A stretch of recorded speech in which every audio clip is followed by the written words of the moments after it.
Hi, Michaela. We're going to take a look at your postings for the rhythm and repetition and notan studies that we did. So here we are. Let's just start moving through progression. So yeah, I mean, as you know, I like to basically go through, just kind of take a look in general at what's going on, whether the exposures look okay, if you were having any issues with the camera itself. We don't really work with the controls of the camera so much in this class because we want it to be about composition, but we still do want the images to be rendered in a way that we're intending on having them rendered, which usually means in focus and having not having shadows that have information and highlights that have information and stuff like that. So progression, it looks just from the very surface here, you know what progressive rhythm is.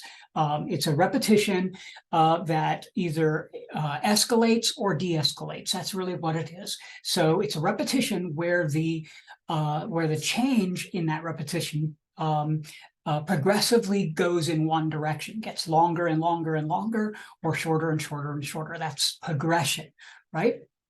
And so you're using that to then lead us somewhere. It doesn't always mean leading lines, but you're using it in every one of yours. So it's an immediate strategy. If someone wants you to do a progressive rhythm, or you need to point somebody in a direction in a photograph, this is the way to do it, because you are literally putting an arrow on whatever it is that you are making the image of. Now, composition-wise, I mean, I think you're doing something kind of interesting here with the symmetry of things, but yet you're having a few things that are not symmetrical. Now we could talk about the aesthetics of the image itself, you know, whether this is ugly or, you know, ugly carpet or, you know, all of that stuff. But just the organization of the lines, organization of the elements in here are very well done. As far as getting all of that together. I think we could probably have waited at different times, gotten a better quality of light. You're starting to get something right here and right here. See this area right in here where the light is starting to kind of affect the wall there? That would have been wonderful if it had taken over more of the scene. You'd still have this structure, but you'd have more life to it. Here, again, this is a perspective shot. We call this point of view when we're down this close and we're sort of aiming at something like that. And you're just basically aiming right at the grill there. Now, if that was what we wanted to look at, fantastic. If it's not, then we have an issue. These elements right here and here, these where we see them, probably aren't necessary in the image. You could probably have done without them. Yeah, you definitely could have done without them. What I'm doing right here, you can't tell, but I'm putting my hand up over that blank spot. If you do that with me, you put your hand up over right here over, you'll see how the image kind of comes together. You really get that powerful thing. These things are really serving to interrupt that. They're kind of blocking the way and creating this sort of, whoa, wait a minute, kind of thing. So that would be something we wouldn't want to have had. So again, yeah, you're coming back through using these same strategies. I would say overall, wait until the light looks good.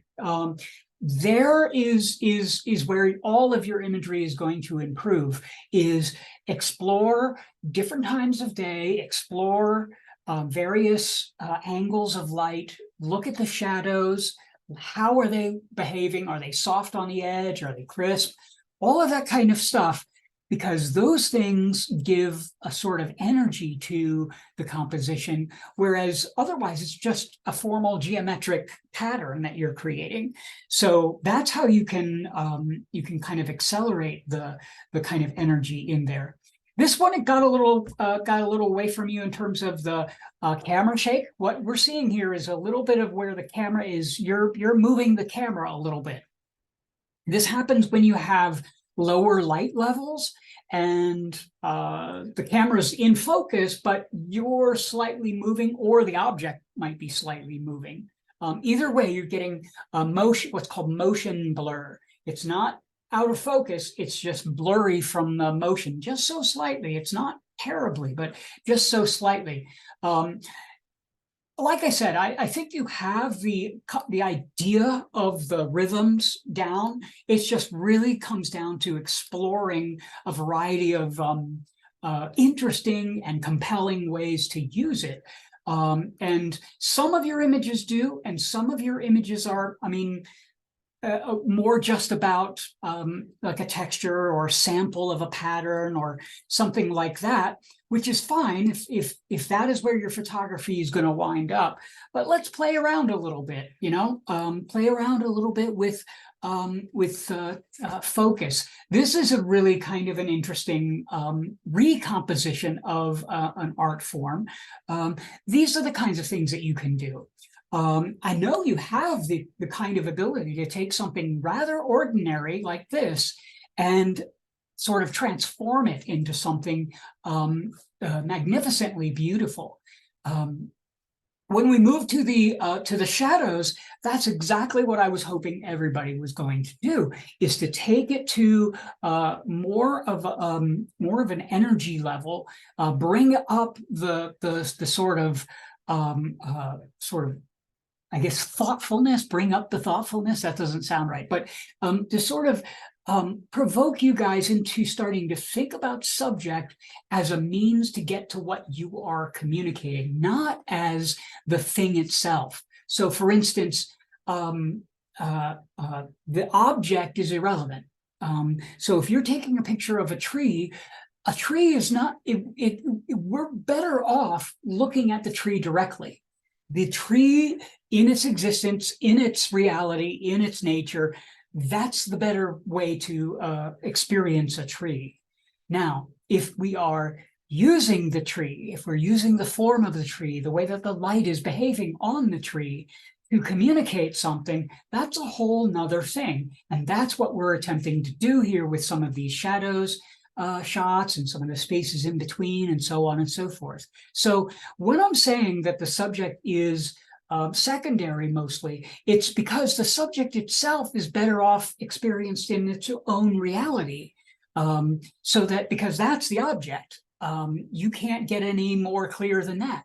What better to enjoy a sunset than the sunset itself, not a repetition, a reproduction of it in a photograph.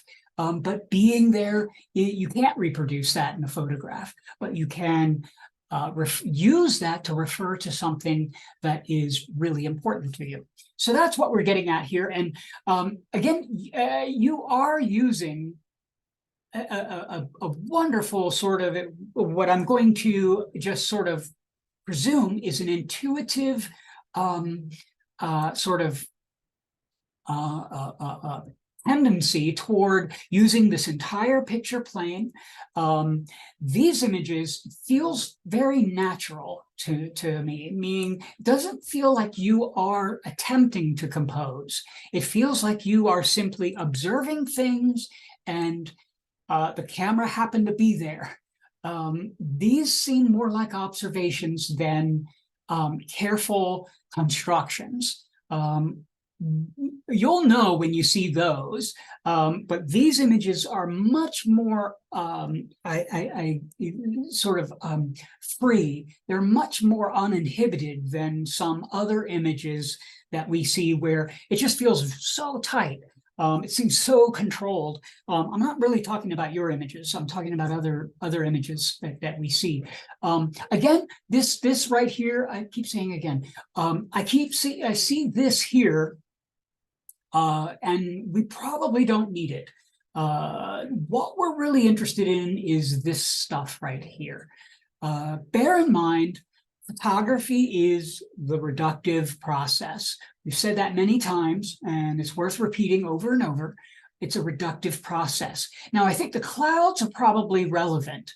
because that's what, in a way, they're repeating the patterns here, even though it's a tree that's creating these, but they sort of mimic the cloud pattern. So I think you could get away with that. But the little stuff down in here, back over here, it's just, again, if you put your hand over it like that, put your hand there, and cover up this area right here, you close one eye and you put your hand up there like that.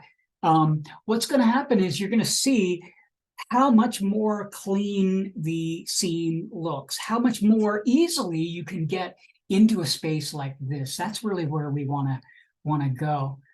And some of your images, they look more like, maybe just sort of samples or sort of quick observations, and others feel more like you're stating a complete phrase. The tree. Spaces in between always have, each student always includes at least one tree. It's a good way to approach it. Trees in the wintertime here in Colorado, not so much in Florida where I came from, but in Colorado, trees in the winter and in the early spring offer lots of shape, especially when you start to engage all of those picture planes. Every single part of it, you have allowed those limbs to break. And that's what is causing this to have a very kind of beautiful sort of back and forth when it comes to the positive and negative space. It's exactly what we're going for. Even this very, very good breakup of the space. This one seems like, this project seems like you took a big step in terms of an understanding about how, not just how to take a rendering of an object like a tree or things like that, but you moved more toward using those objects to communicate something. Now, that something is still maybe a little bit vague, and maybe vague to you. You may not have been actively trying to communicate a thing, but from looking at these, even just the previous one, from the rhythm and repetition to this, the shadows and the spaces in between, really seeing a huge leap, not just a small one, but a huge leap in terms of how you're using subject and form together. That is really what we want to get to. And in the next project, where we're working on the light as the transformative element, that's where we want to go the entire way. We were working with shadows in the previous one. We're going to be jumping into using transformative light. That's really where we want to explode and use photography for what it really is. And that is a medium that renders light, not objects, but light. And we use it in order to communicate things that are really important to us. I'm very proud of you for doing these kinds of images, because it's not easy. It may have been intuitive for you. It may have felt really natural, but that doesn't come easy. That comes with a lot of time.